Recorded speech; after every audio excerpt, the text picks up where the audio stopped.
Hello, today we're going to learn Mazas Etude number 15. Before we start, we want to take a look at the key signature, which is in C major. There's a couple of things you need to pay attention. Is the rhythm.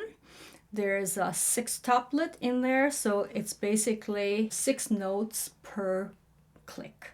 Okay, so let's start with the slower pace at 58.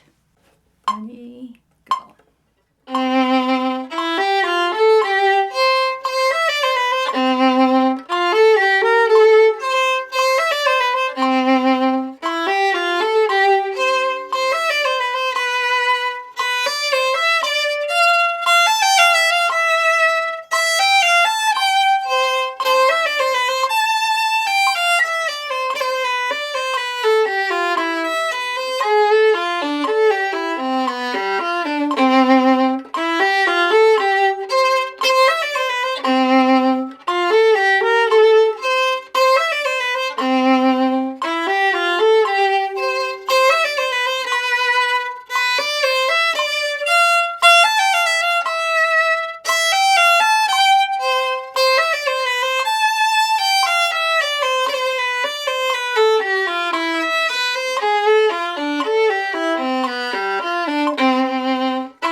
Now we're going to try to play at 84 per BPM as written.